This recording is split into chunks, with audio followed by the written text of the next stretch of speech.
Hello and welcome to Chef Joel's Kitchen. I'm so glad that you could be here today, and I'm excited to share a great recipe from our upcoming book. This is mac and cheese. All of us love mac and cheese, and especially those teens really enjoy having a nice creamy, flavorful mac and cheese. So what we did is we took an opportunity to create a nice recipe that doesn't contain any of the top 8 food allergens. So in this session, we're going to talk about 3 key pieces. We're going to talk about gluten-free pastas. We're going to also talk about alternative milks, and we're going to talk about alternative cheeses. So why don't we go ahead and get started, and we'll go ahead and start with the pasta. Of course, when you eliminate gluten from pasta or breads or cake items, that's the structure that holds it together. Gluten is like glue. It binds everything together. When it's gone, it falls apart. So because this does not have any gluten in it, this pasta has to be delicately and mouthfeel or viscosity as regular milk. So I've used this in a variety of recipes and I really like using it, but the key to this one is it has a slight grassy flavor. And I don't know if you like to eat grass, but you know what? This flavor is nice in certain dishes. So think about that overall profile, as chefs say, flavor profiles, what the actual end product is going to taste like. So those are the 3 types of milk. What I did find about using these different milks is you really don't want to boil them, like having them boil like the pasta. If you look back here, the pasta is boiling away. You want to simmer using different alternative milks because sometimes they tend to separate because there's not enough fat in them like regular whole milk holds together. So that's a key. Using alternative milks, don't boil the milk. So what we're going to make is we're going to make a classic bechamel sauce, which is a milk-based sauce but using alternative milk with other ingredients. It has shallots, which is a very delicate sweet onion. You see these are very giant ones. They're lovely, and they add a nice sweet flavor. So we're going to take that. We're just going to chop this into chunks because we're going to strain it out later. So we're just going to cut it into pieces, just like that. That's fine. And then we also have bay leaves, we have nutmeg, and we have salt. So here's my 2 cups of milk. Going to add this into my pan.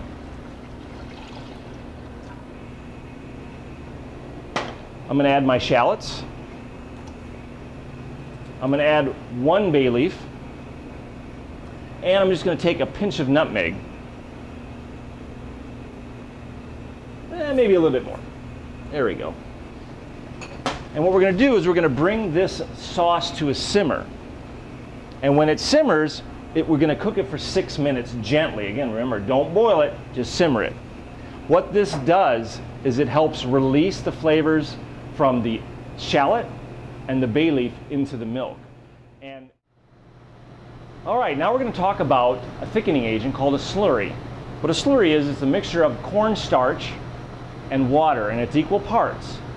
And it's slurry because it's very thin. So what I have is a tablespoon of cornstarch, and I'm going to add a tablespoon of just cool water. You don't want to use warm water because that'll make it bind up the cornstarch. So you add that in there, okay? Remember, your parents probably said don't play with your food, but guess what? Here's a chance. What I like to do is use my fingers to mix this together because I can feel to make sure I get all the lumps out of the slurry. Because if you drop a lump of cornstarch into a sauce, it doesn't separate. It just clunks up and it's just lumpy. We don't want lumpy sauce. So you can see it's very fluid.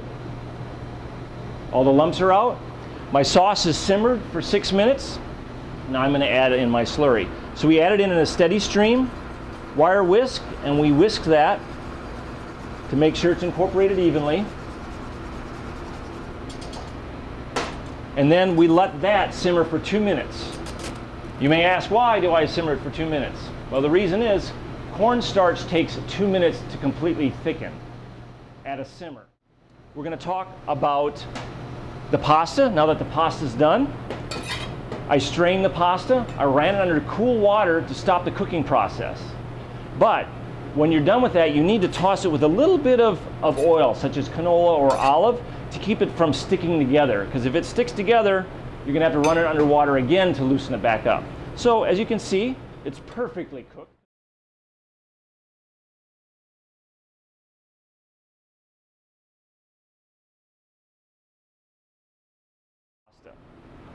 Let's go back to our sauce. Our sauce is nice and thick now. I can see that it has a nice as I like to use the term, viscosity. I think it's a cool word. And if you can see, the sauce has some nice thickness to it now. It's nice and thick and creamy, because that's what we want to make, a nice bechamel sauce. Okay? I want to taste it first, so let me have a little taste. Get my tasting spoons.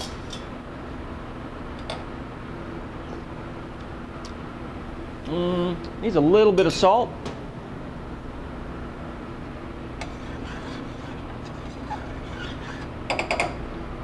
No double dipping, so I got to grab a clean spoon. Ah, delicious. All right, so now that the sauce is ready, we need to strain it into a larger pot because we have to add the cheese. Have my strainer here. Here's my sauce. Make sure we get all that goodness out of there.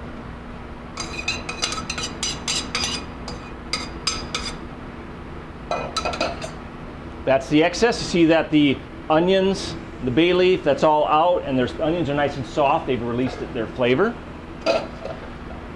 And now our sauce, we're going to turn this on a low heat, because remember, we still have it, even though it's thick, we don't want it to separate. And now we're going to add in our cheese. So we have some alternative cheeses. There's plenty on the market to try. Just find the one that you can eat if you're allergic to milk. See what one you can have. This is a mixture of a mozzarella shred and a cheddar shred. Of course, macaroni and cheese is usually made with cheddar. I like a little bit of that mozzarella flavor. It gives it a little bit more creamy texture and nice. Like if you love pizza, that cheese goes well with it. So now we're going to add that to our sauce. And we're going to take our wire whisk and we're going to stir this in over low heat so that we can slowly melt the cheese.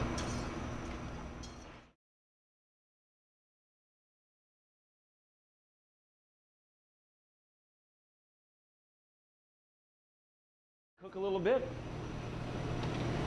And the final ingredients to this recipe are crushed corn flakes. Now, when you do macaroni and cheese, you can bake it in the oven. This is going to be so good you might want to eat it right out of the pan. But we want to make sure that if you want to do this for like a party or something and you want a little crunchy crust, we use the corn flakes because there's no gluten in the corn flakes. So you could use a variety of different cereal toppings or crumb toppings if you want. And then we have to have a baking dish. So we have a little baking dish here. Our sauce is almost there. Doesn't take too long. Oh, it looks beautiful, beautiful. I love it. Look at that. Look at that sauce. Does that look cool or what? And it smells like nice cheese sauce. So now we're going to add our pasta. Take a rubber spatula. And now we're just going to fold, is a term, cooking term, fold the cheese, sauce, and the noodles together so they're well coated.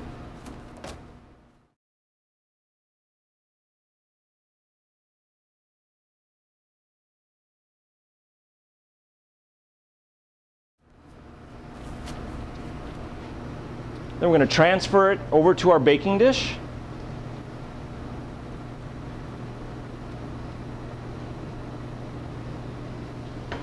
The reason why I use the rubber spatula is we want to get all that sauce out of there. And that's what, we're going to smooth it out a little bit. And then that look nice and creamy. Then we're going to take our crumbs. We're just going to sprinkle it over the top. Okay.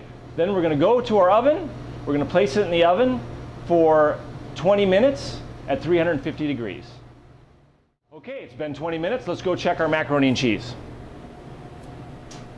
And remember, hot pads, don't want to burn your fingers. And here you go. Look at that beautiful macaroni and cheese. It's gorgeous. We're going to go ahead and scoop some up. And there you have it. Macaroni and cheese. I hope you enjoyed our presentation today. If you have any questions about cooking or about this presentation, please ask us. We're glad to share everything we know, and we look forward to seeing you again at Chef Joel's Kitchen.